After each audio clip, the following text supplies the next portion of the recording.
ज्या ठिकाणी छत्रपती शिवाजी महाराज आणि बाजी प्रभू देशपांडे यांची शेवटची भेट झाली होती। बघा, बाजी आणि शिवराय यांची शेवटची भेट याच आसमंतात झाली।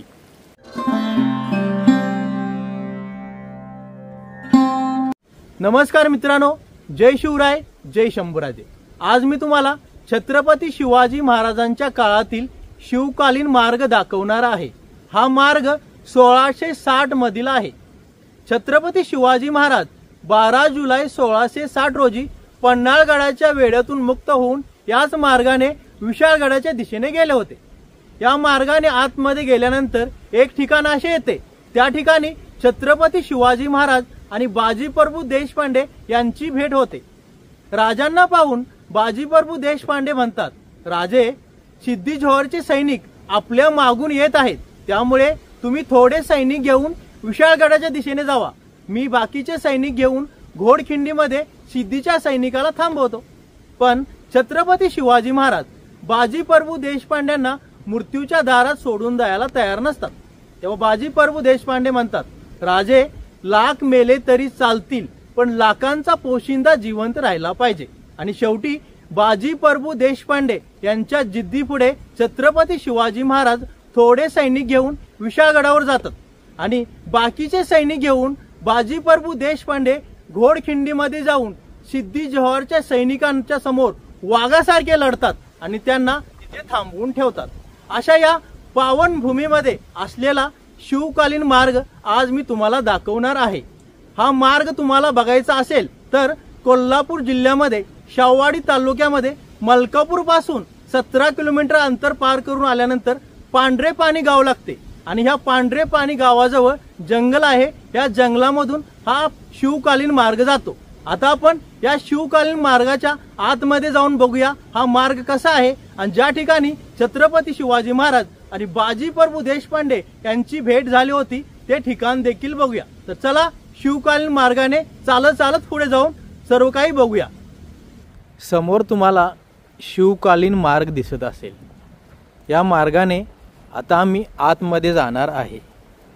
घनदाट जंगल आणि अडचण पण आहे या मार्गाने आणि पावसाळ्याचे दिवस असल्यामुळे या अडचणीमध्ये कांटे पण असतात मित्रांनो। कांटेमध्ये जे लहान असतात आणि ते पायाला चिकटल्यानंतर रक्त पिऊन खूप मोठे होतात। बघा किती घनदाट जंगल आहे आणि ह्या जंगलामध्ये समोर तुम्हाला एक झाडाची फांदी पडलेली दिसत असेल। किती अडचण आहे बघा। विचार करा, 1660 मध्ये छत्रपती शिवाजी महाराज आणि वीर मराठे मावळे या अडचणीने भरलेल्या मार्गाने पुढे कसे गेले असते। हे मार्गाचे सुरुवातीचे दृश्य आहे।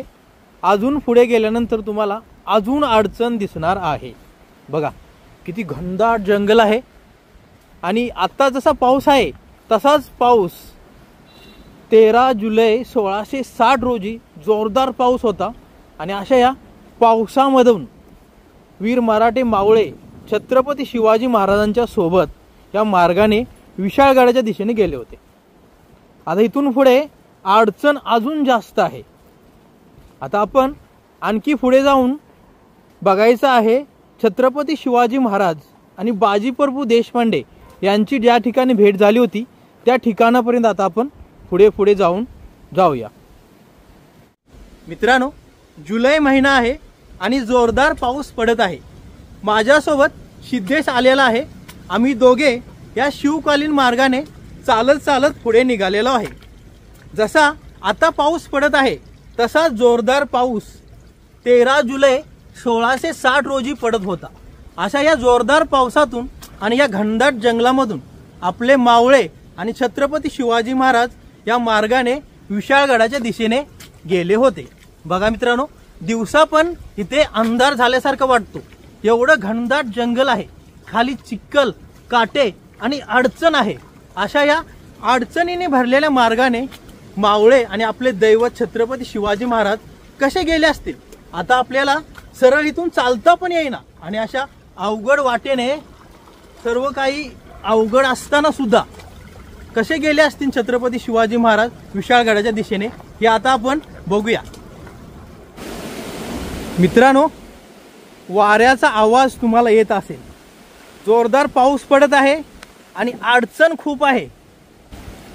मित्रांनो, तुम्ही बघू शकता या शिवकालीन मार्गाने पुढे जात असताना वाटेमध्ये सर्वत्र पाणी, दगड, काटे, झुडपे आणि खूप सारी अडचण पण आहे। आणि पुढे बघा किती अडचण आहे, जोरदार पाऊस पडत आहे आणि जोरदार वारे पण सुटलेले आहे। विचार करूनच आपल्याला अंगावर काटा येतो। तरी सुद्धा आम्ही हा मार्ग बघण्यासाठी पावसामधून आलेलो आहे, कारण पावसामध्ये आल्यानंतर आपल्याला समजणार की त्यावेळेचे दिवस आणि तो पावसाचा दिवस कसा होता।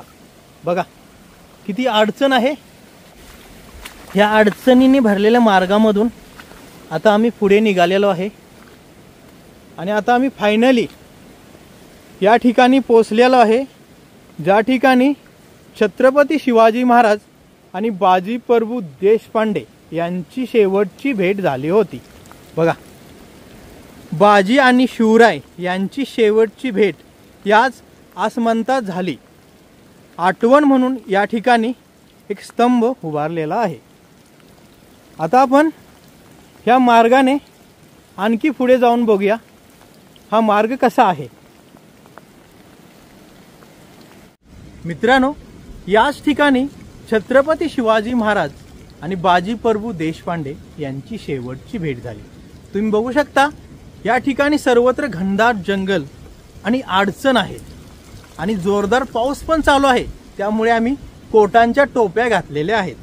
आता आम्ही शिवकालीन मार्गाने पुढे जात असताना आम्हाला वाटेमध्ये भयानक ही अडचण दिसली, म्हणजे या शिवकालीन मार्गाच्या मध्ये एक झाड पडलेलं आहे आणि वाट झाडामुळे झाकून गेलेली आहे। आता आम्ही पुढे जाता येते की नाही ते बघणार आहे, पण मला पुढे जाण्यासाठी कुठेही मार्ग दिसत नाही, कारण सर्वत्र घनदाट जंगल आहे आणि या मार्गावर झाड पडल्यामुळे आता काय आम्हाला पुढे जाता येणार नाही। बघा किती घनदाट जंगल आहे। बघा मित्रांनो, मी म्हटलं होतं ना तुम्हाला, शिवकालीन मार्गाने पुढे जाणे शक्य नाही, कारण वाटेमध्ये झाड पडलेलं आहे, त्यामुळे आता आम्हाला पुढे काय जाता येणार नाही। बघितलं किती अडचणीने भरलेला हा मार्ग आहे। हा मार्ग बघून अंगावर काटा येतो। बघा किती घनदाट जंगल आहे आणि या जंगलामधून जात असताना वाऱ्याचा, पावसाचा, चिखल, दगड आणि काट्यांचा पण सामना करावा लागतो।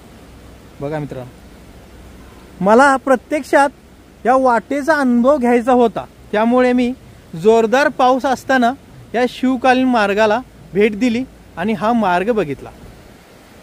मित्रांनो, आज मी तुम्हाला 1660 मधील छत्रपती शिवाजी महाराजांच्या काळातील शिवकालीन मार्ग दाखवला आणि हा मार्ग आम्ही पावसामध्येच बघण्यासाठी आलो, कारण पावसामध्ये आल्यानंतर या मार्गाचा आपल्याला अनुभव येतो। 13 जुलै 1660 रोजी पण असा जोरदार पाऊस, वारे, चिखल, झुडपे आणि काटे होते। आम्हाला अशा वातावरणामध्ये आल्यामुळे हा शिवकालीन मार्ग अनुभवायला भेटला। तर आज मी तुम्हाला छत्रपती शिवाजी महाराजांच्या काळातील शिवकालीन मार्ग दाखवला। या मार्गामध्ये किती अडचण होती, किती झाडे होती, जंगल होते आणि पाऊस, वारे, काटे, चिखल सर्व काही दाखवलं। तर आजचा व्हिडिओ तुम्हाला कसा वाटला मला कमेंट करून नक्की सांगा आणि असेच नवनवीन मराठी व्हिडिओ बघण्यासाठी चॅनलला सबस्क्राइब करा, शेअर करा, लाईक करा आणि बेल आयकॉन दाबून नोटिफिकेशन ऑन करा। पुन्हा भेटूया अशाच नवीन मराठी व्हिडिओ सोबत। धन्यवाद। जय शिवराय, जय शंभूराजे, हर हर महादेव। बाजी प्रभू देशपांडे की जय।